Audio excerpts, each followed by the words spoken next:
مسلم league ایک ایسی جماعت ہے جس نے کھل کے ٹکر لی ہے عدلیہ سے، اور دھاوا بول دیا تھا چیف جسٹس سجاد علی شاہ کے کورٹ روم پہ، اور جج اپنی کرسیاں پیچھے پھینک کے، اور پیچھے دروازے سے، ان پیچھے ہی دروازہ ہوتا ہے ان کا، ادھر سامنے عدالت ہوتی ہے، پیچھے سے وہ آتے ہیں بیٹھتے ہیں عدالت میں، تو بھاگے تھے، اور پھر انہوں نے چیف جسٹس آپ کو ری پلے دیکھ رہے ہیں؟ آپ کو ایسے کسی ایسے منظر کا ری پلے دیکھ رہے ہیں؟ میں دیکھ رہا ہوں، پر میں سمجھتا ہوں کہ اس وقت کی عدلیہ جو ہے وہ زیادہ مضبوط ہے۔ اس وقت کی عدلیہ، اس وقت کا جو پرائم منسٹر ہے شہباز شریف، وہ اس کی کوئی اختیارات ہی نہیں ہے۔ نواز شریف صاحب باہر بیٹھ گئے، وہ باہر بیٹھے ہیں اس ارینا سے، اور وہ بجھے بجھے ہیں، ان کی امیدیں اور ان کی توقعات ساری ختم ہو گئی ہیں۔ جو ان کے ساتھ نعرے لگانے والے اور حملہ کرنے والے بڑے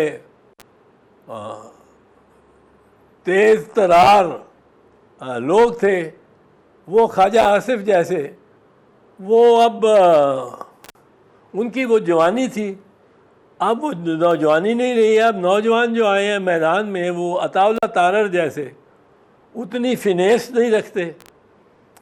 تو اس وقت پارلیمان کا بڑی کمزور ہے اس زمانے سے، اور عدلیہ بہت مضبوط اور طاقتور ہے اس 1997 سے کمپیئر کریں۔ لیکن جو تیسرا فریق ہے وہ اس وقت پارلیمنٹ کے ساتھ کھڑا ہے، اور وہ ذرا اس کی توقعات عدلیہ پوری نہیں کر رہی، اور عدلیہ نے کرنی بھی نہیں، ان ججوں نے تو نہیں کرنی۔ یہ دیز ججز are not a walkover, ان میں صلاحیت بھی زیادہ ہے۔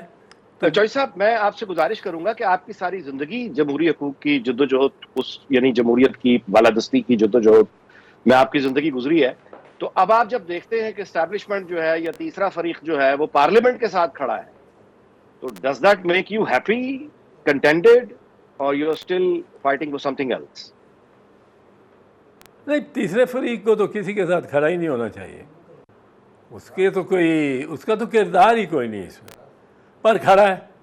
اس کو میں یہ اس بات حقیقت سے انکار نہیں کر سکتا کہ کھڑا ہے، اور پارلیمنٹ کے ساتھ کیا کھڑا ہے، وہ تو بے ساکھیاں بن کے جو پارلیمنٹ کا شہزادہ ہوتا ہے اور بادشاہ ہوتا ہے، اس کو بھی اس کی بے ساکھیاں بن کے وہ شہباز شریف کو کھڑے رکھے ہوئے ہیں، اور شہباز شریف وہ ہر کام کرنے کو تیار ہے، جو ادھر سے اشارہ ہے اور اشارے سے پہلے کرنے کو تیار۔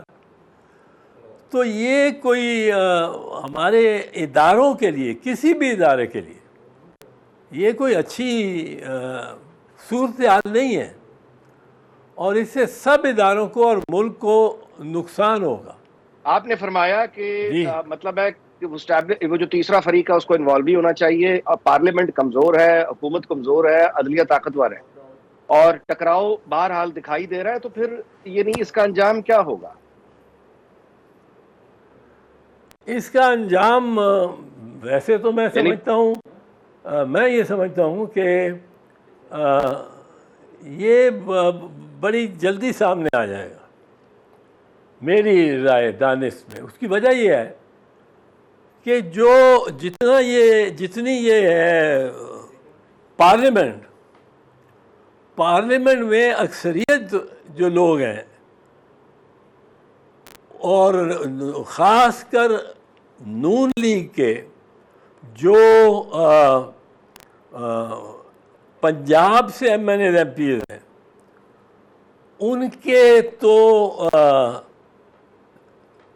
آنگنوں میں، ان کے سین میں، ہر کسی کے ایک گڑی ہوئی لاش ہے، زندہ درگور، اور اس نے کسی وقت نکل آنا ہے۔ اور اگر وہ نکل آئی تو یہ ان کی تو تباہی ہو جائے گی، اس جماعت کی تباہی ہو جائے گی۔ آپ کے خیال میں اس موجود تلخی میں جو جاری ہے، ہم سب دیکھ رہے ہیں، اس میں اچانک جو نواز شریف صاحب کے حلقے کا کنٹروورشل ہو جانا، خبروں کا سامنے آ جانا، پہلے ایک ٹی وی پھر دوسرا ٹی وی اور اب سوشل میڈیا بھرا پڑا ہوا ہے ان کے، یعنی انتخاب پورا کا پورا مشکوک ہو چکا ہے، لیکن پی ایم ایل این یا الیکشن کمیشن یا حکومت وفاق میں ہو یا پنجاب میں ہو، کوئی جواب اس کا ابھی تک کوئی رد عمل نہیں دے پا رہے۔ اس کی کیا وجہ ہو سکتی ہے؟ نہیں جی، یہی تو لاش، زندہ تر گور لاش ہے ان کے ذہن میں۔ وہ فارم 45، فارم 46، فارم 47، فارم 48، یہ 4 فارم ہیں جن پہ انہوں نے رد و بدل کیا ہے۔ یاسمین راشد کے ووٹ سے لاکھ سے اوپر اس کے 17,000 کر دیے، اور میاں صاحب کے اسی دستاویز پہ میاں صاحب سے کے 19,000 سے اٹھا کے لاکھ سے اوپر کر دیے۔ یہی مریم کی فارم ہیں، یہی وزیر اعظم کی۔ آپ دیکھتے نہیں ہیں ان میں کوئی اعتماد نہیں نظر آتا شہباز شریف کے چہرے پہ یا نواز شریف کے چہرے پہ۔